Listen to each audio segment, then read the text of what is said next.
Tu lances ou je... Non? Ça y est? Faut me dire. Je sais pas moi, vous me dites. Je vous vois parler, je vous vois discuter. Tov, Rosh Chodesh Sameach, on est ce soir Rosh Chodesh Sivan, L'Chaim Tovim ou Shalom, et le 11 du mois de mai, mardi soir. Et comme on est au mois de Rosh Chodesh, donc Sivan, Shiur aujourd'hui, acheté par Laure Chiche pour l'élévation de l'âme de son papa, Meir Chaim ben Rachel Be'ezrat Hashem, et aussi pour Shalom ben Shlomo, ainsi que le Refoua Shlema pour Sandra Haya Bat Yvonne Yosefa. Et une bonne délivrance Be'ezrat Hashem pour Tzipora Bat Myriam. Moi, je m'arrête à une Haya Rochama Esther Bat Valérie. Et là, je viens de voir qu'elle a demandé un shiur sur comment cultiver sa émouna. Alors déjà, sur ce shiur-là, j'aimerais, je comptais raconter une histoire du Baal Shem Tov, mais on le fera après, dans le prochain cours, puisqu'on doit en faire 3, ce soir avec l'aide d'Hachem. Comment cultiver sa émouna. Vous savez que la émouna, c'est un cadeau que nous recevons tous à la naissance. Chaque juif est né ce que l'on appelle Ma'aminim Bene Ma'aminim. Nous sommes héritiers d'une émouna naturelle en chacun de nous. Même si une personne est persuadée en tant que juif qu'il est athée, qu'il ne croit absolument pas de façon rationnelle en Dieu, il suffit qu'il se retrouve dans une grande difficulté pour que de façon explicite, il parle comme si que c'était évident que quelqu'un l'entendrait. Il parle avec Hachem. J'ai vécu moi-même cette expérience avec un oncle qui me disait que toute la Torah, à l'époque, c'était des bêtises, que ça n'avait aucune valeur. Lui-même ne faisait pas ni Shabbat, il ne mangeait kasher, ni rien du tout. Et quand j'ai fait Teshuvah à Paris, je l'ai rencontré un jour en train de réparer sa voiture pendant Shabbat Kodesh. Le capot était grandement ouvert et il était en train de réparer son moteur alors qu'il était allumé. Tov, je suis parti prier à la synagogue à l'époque des Tournelles à Paris 3e. Et quand je suis revenu, il était toujours sur son moteur en train de le réparer. Et au moment où j'ai été le voir pour lui dire Shabbat Shalom, étant juste derrière lui, sa clé à molette a glissé et il s'est brûlé la main sur le moteur. Et à ce moment-là, il a jeté la clé très en colère par terre et il s'est mis à parler en arabe, tunisien, en levant les yeux vers le ciel et en parlant à Dieu. Ya Rabbi, qu'est-ce que je t'ai fait? Il hurlait, un fou. Et j'étais juste derrière lui et je lui ai dit comme ça en lui tapant sur l'épaule, est-ce que tu peux me dire à qui tu parles? Je vous raconte une histoire que j'ai vécue. Il m'a regardé comme ça et il me dit, ah c'est rien, je suis énervé, rien, je suis énervé. Mais de façon naturelle, chaque juif possède en lui une base d'émouna qu'il peut anéantir ou trafiquer, tronquer, déformer du par son niveau d'assimilation. Mais vous verrez beaucoup de gens qui eux-mêmes, ne pratiquant pas du tout la Torah, les mitzvot, peuvent très bien vous dire « j'ai de la émouna ». Le problème qu'on a avec la émouna, c'est qu'on la reçoit en tant que base. On a une base en nous d'émouna. Ça ressemblerait à un très beau champ que Dieu nous a donné, un champ de terre. Maintenant, c'est à toi de cultiver ce champ. C'est à toi de relever le défi de faire grandir des arbres, des plantes, des fleurs aromatiques, de le rendre beau. La émouna, c'est comme aller à une pompe à essence. Elle a besoin d'être renouvelée tous les jours. Tous les matins, quand on se lève, Dieu renouvelle notre mazal, renouvelle le soleil, comme on dit dans la prière. Chaque matin, Dieu renouvelle le monde. De la même façon, chaque juif et chaque juive ne doit jamais prendre sa émouna pour un acquis. Sinon, il se retrouverait du jour au lendemain sur une épreuve difficile à surmonter, avec un champ redevenu une fois de plus aride, et tout est à recommencer. C'est pour cela que la émouna est un sujet qui doit tous nous concerner. On doit, dit Rabbi Nachman, pour cultiver sa émouna, prier tous les jours Hachem de nous garder la émouna et de la faire grandir. Demande à celui qui a la plus grande pompe à essence, c'est Dieu lui-même. Priez Hachem de faire grandir la gdil et ta émouna. Ani ma'amin be'émouna shlema. Alors il y a ce premier degré très important de Bémet, comment cultiver sa Emouna. Rabbi Nachman, il emploie l'aïdbo des doutes. Il dit parle avec Hachem et dis-lui à Hachem que tu veux avoir plus d'Emouna. Demande à celui qui a les clés de toutes nos questions d'aboutir à cela. La deuxième chose qu'on doit absolument comprendre pour cultiver sa Emouna, c'est que si on revient sur les écrits du Rabbi de Lubavitch, Zecher Tzadik Vekadosh Livracha, on constatera, dit le Rabbi de Lubavitch, que Avraham Avinu, pendant toute cette période de 3 ans à 75 ans, nulle part on voit que Dieu lui parle. Et pourquoi ? Parce qu'Avraham Avinu était un intellectuel. De 3 ans jusqu'à 75 ans, écrit le Rabbi de Lubavitch, Avraham Avinu était quelqu'un qui faisait uniquement intervenir son intellect. Comme on le sait, le raconte le Midrash, comment a-t-il découvert Dieu ? Il a fait des calculs. Je pense que Dieu c'est le soleil, car le monde ne peut pas vivre sans soleil. Il a vu un nuage qui a couvert le soleil. Il a dit, si le nuage est capable de faire disparaître le soleil devant nous, c'est qu'apparemment, c'est le nuage. Il a vu le vent pousser le nuage. Il a dit, c'est le vent. Ensuite, c'est couché le soleil. Il est apparu la lune. Il a dit, c'est la lune. Et les étoiles étaient si nombreuses qu'il a dit, alors ça peut pas être la lune, puisque les étoiles sont plus nombreuses. Alors qu'il était en train de dénombrer le nombre d'étoiles en tant qu'enfant de l'univers, le soleil s'était déjà levé le matin. Il a dit, bon, j'ai compris une chose, Dieu, c'est celui qui a créé tout ça. Il a fait un calcul mathématique cartésien pour essayer de comprendre les choses. À 75 ans, le Rabbi Lubavitch dit qu'Avraham est venu à jeter l'éponge. Juste à ce moment-là, Katouv, Vayomer, Hachem, El Avraham. Dieu s'adressa à Avraham. Et Dieu s'est adressé à lui. Pourquoi ? Parce que si tu veux cultiver ta Emouna, même si on sait qu'il existe un degré d'Emouna qui appartient au monde cartésien, je le rappelle, il y a 3 niveaux d'Emouna qu'on a déjà étudiés ensemble, revenez sur ces shiurim très importants. Il y a 3 façons d'avoir une Emouna dans le peuple juif. Côté cartésien, d'accord ? Première chose, c'est-à-dire, tu ne crois qu'en ce que tu vois, comme la Torah nous le demande. Je vous ai fait ces miracles parce que vous êtes des témoins oculaires, vous le raconterez aux oreilles de vos enfants et petits-enfants. D'accord ? C'est le premier degré. Ça, c'est le deuxième degré. Le premier degré, c'est la Emouna Tiv'it, celle avec laquelle on est. Deuxième degré, c'est la Emouna cartésienne. Le troisième degré, c'est le miracle, comme la mer qui s'est ouverte pour chaque tribu. Ça, par contre, c'est irrationnel, c'est au-dessus de tout calcul. Et ça, c'est la Emouna qui appartient à celui qui n'attend pas de réponse. Daber ben Israël veïsaou. Qu'est-ce qu'on fait ? Il y a l'océan à droite, les déserts à gauche, les démons, les Égyptiens derrière. Qu'est-ce qu'on fait ? Arrêtez de penser, rentrez. Mais c'est pas logique de rentrer dans l'océan. Tu veux qu'on meure ? Akadosh Baruch Hu, il dit non, il y a un troisième degré d'Emouna que vous allez découvrir. C'est celui qui a une Emouna tellement forte que son intellect n'intervient pas. Il sait que Dieu ne le laissera pas. Il sait que s'il a fait sortir, c'est pas pour le laisser mourir en plein milieu. Donc, la mer mérite de s'ouvrir. C'est ce qu'on appelle la Emouna du miracle. C'est ces 3 degrés. Naturel, cartésienne, tu ne crois que ce que tu vois. Quand Dieu dit à Moshe, par exemple, descends, ton peuple a fauté, qu'est-ce que fait Moshe ? Il dit, attends, je vais aller voir. Le degré d'Emouna que tu nous as enseigné dans la Torah, c'est de ne pas accepter. Un Gugus, il vient et te dit, mes frères, Dieu s'est adressé à moi. Il lui dit, apportez la police, on en tient un. Tu as des preuves. Est-ce qu'on peut le voir ? Si Dieu s'est adressé à toi, est-ce qu'il peut te parler devant nous ? Ça, c'est ce qu'exige la Torah. C'est le degré d'Emouna cartésienne. On n'a pas le droit d'accepter des gens qui vont inventer toutes sortes de choses ou faire des publications. Je suis Mashiach. Sinon, on va droit dans un mur. C'est ça ? Mais la Emouna s'acquiert par, comme dit toute la Chassidoute, Rabbi Nachman en a écrit des pages et des pages, ce qu'on appelle Ashlachat Amochin, jette ton intellect.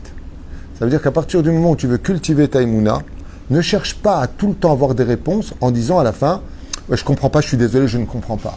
Si tu arrives à conclure que tu as besoin de comprendre, il est évident que tu n'as plus besoin de ta Emouna, car celui qui a de la Emouna n'a pas de question, donc il n'attend pas de réponse.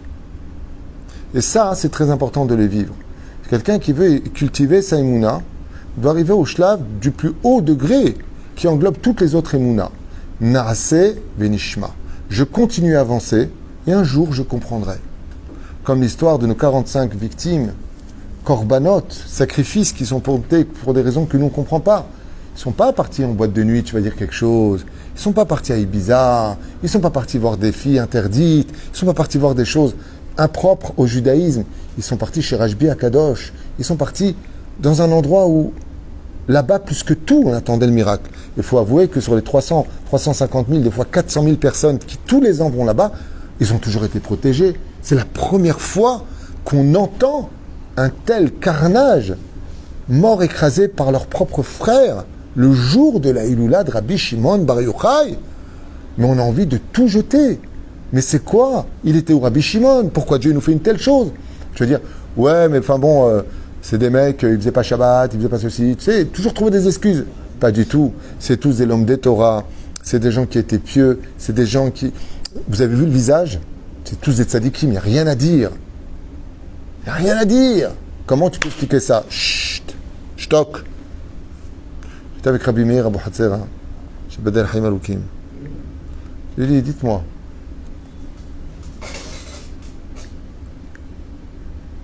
on était à l'inauguration de la Sefer Torah. Je lui ai dit, vous, si on vous pose la question pour ce qui s'est passé à Méron, qu'est-ce que vous répondez? Il m'a répondu, le Midrash que vous retrouverez dans Torah de Kohanim, entre autres, que quand Moshe Rabbeinu il a vu Rabbi Akiva qui était capable de donner 3000 explications sur les couronnes des lettres du Sefer Torah, et que lui-même ne comprenait pas ce qu'il disait, et qu'il a conclu que toute cette Torah-là qu'il a enseignée vient de Moshe Bar Sinaï, et qu'à la fin il a vu le salaire de Rabbi Akiva, 120 ans qui meurt, dépecé.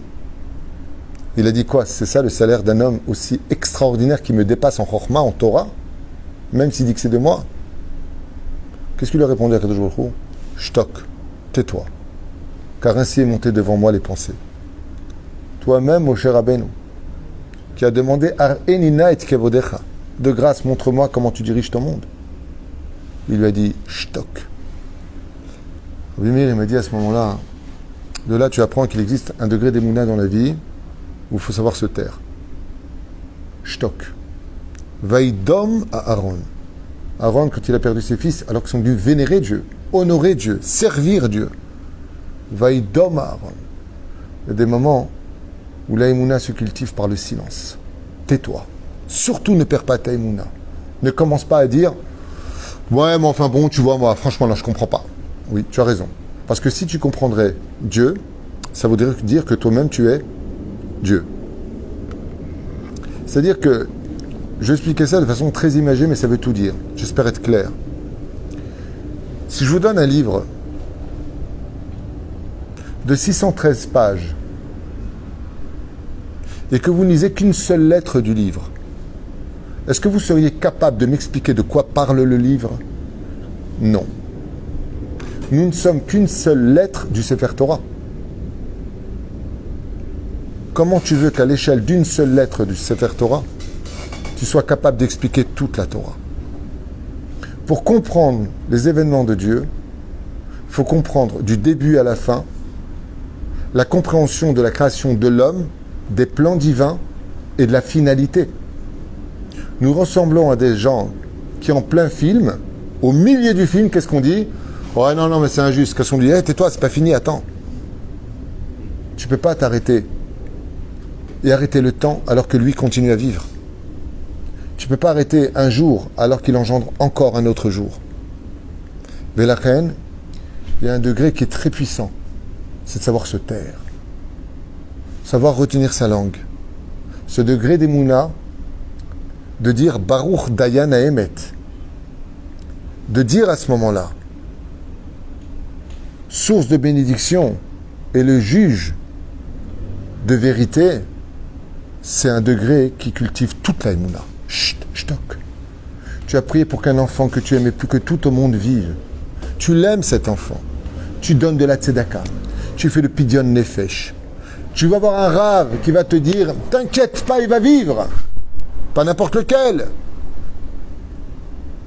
Tu as à peine arrivé à la maison, l'oralin velo alechem, et on t'annonce que c'est fini.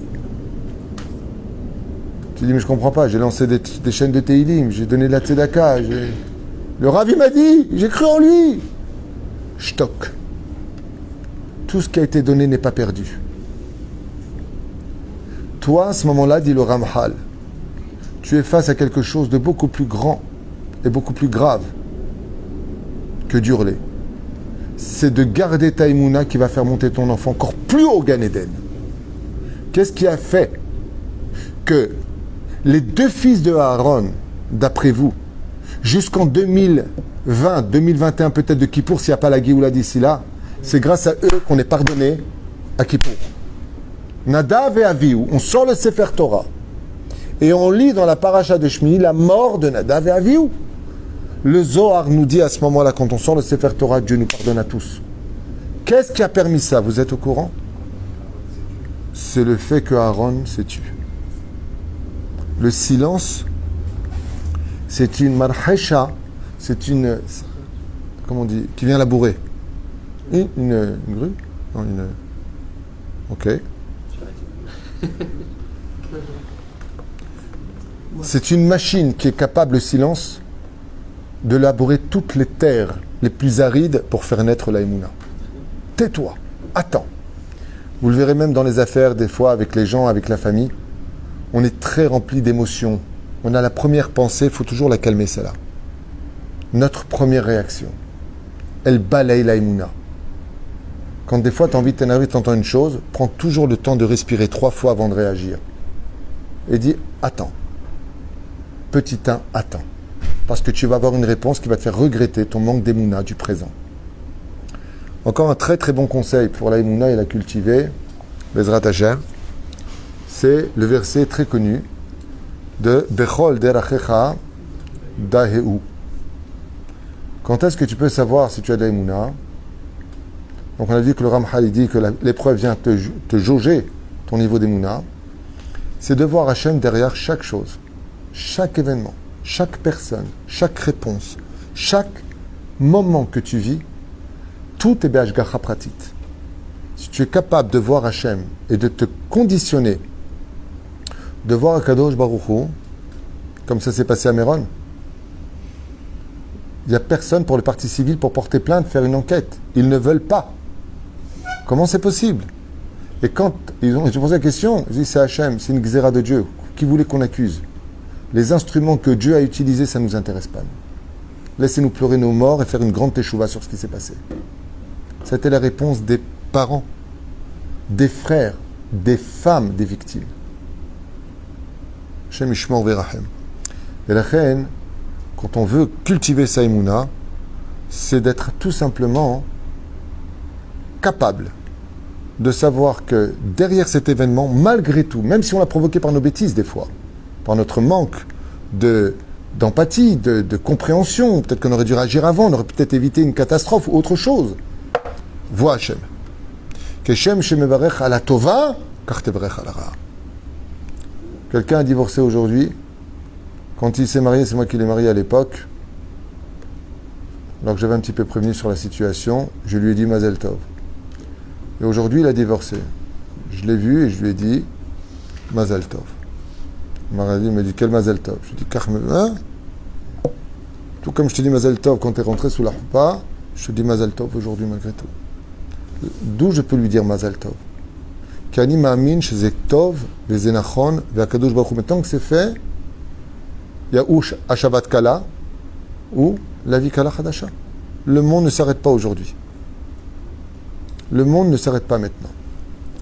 Un des degrés les plus importants pour cultiver sa émouna, enseignement toujours de Rabbeinu, lire absolument les biographies de nos sages. Il n'y a pas une plus grande énergie positive pour la émouna que de lire la vie de Baba Saleh, du Rabbi Lubavitch, de Rabbi Nachman, du Rav Shteman, du Rav qui vous voulez, le Gaon de Vilna, le Maharal de Prague, le Chasser Sfarim, le patron avant tout, excellent.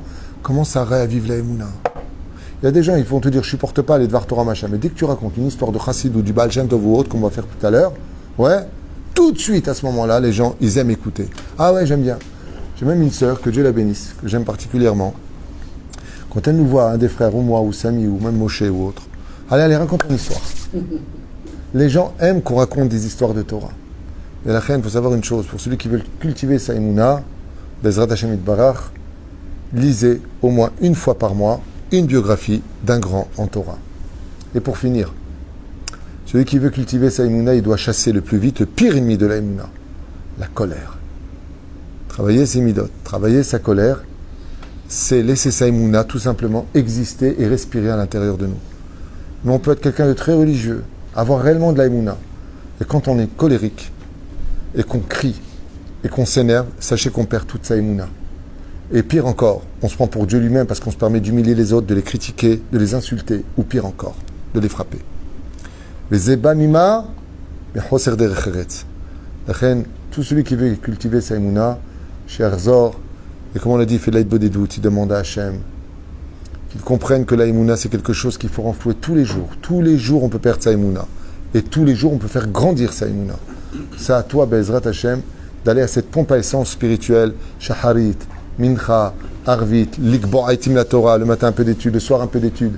Tant que tu restes en contact avec cette énergie comme une voiture électrique, si tu ne la branches pas, même si c'est un super moteur et qu'elle pourrait rouler 600 km si elle était chargée, qu'est-ce qui va se passer? Si elle est déchargée, elle ne bougera plus de sa place. Et tu n'auras que l'illusion d'avoir eu de la émouna, alors qu'en réalité, tu n'en avais presque plus. Tu avais une émouna de base que tu as laissée à cause du fait que tu l'es basée au point mort toute ta vie durant. La émouna ne se réalise pas dans la philosophie de « je crois en Dieu », mais la émouna se vit uniquement dans « si je crois en toi, Hachem, si j'adhère à toi et à tes mitzvot », comme on l'a vu tout à l'heure. L'onitna Torah l'Israël, la Torah n'a été donnée à Israël que pour mettre les mitzvot en pratique. Et c'est pour ça que je finirai avec ce plus bel enseignement, après les biographies. Tu veux de la émouna, mets ta Torah en pratique. Maaseh venishma. D'abord, fais ce qu'on te demande et tu verras que tu auras des réponses à tout. Mais si tu attends des réponses pour commencer à faire les mitzvot, alors sache que tu commences sans base tout ton judaïsme, parce que ça veut dire que tu n'as pas encore d'émouna. Baruch Adonai L'Olam, Amen, Amen. Et que ce shiur qui a été demandé sur comment cultiver sa émouna soit pour l'élévation de Meir Chaim ben Rachel, Zechron Bracha, ainsi que Shalom ben Shlomo, et les Felfei Avdalim, la grande réfoua shlema de Sandra Haya Bativon Yosefa. Et si vous me le permettez, avec votre permission, eh bien, j'aimerais en même temps penser à la réfoua shlema du Rav Pinchas Pachter, qui matzav מאוד caché à Paris. J'ai eu son fils au téléphone tout à l'heure. Chaque jour, je l'ai réfoua shlema, et surtout qu'il le repose sans souffrance, si c'est ce que veut Akadosh Baruch Hu. Kol Tov, et tout de suite pour une histoire du Baal Shem Tov que vous raconterez Motzei Shabbos Be'ezrat Hashem. Toda Rabba.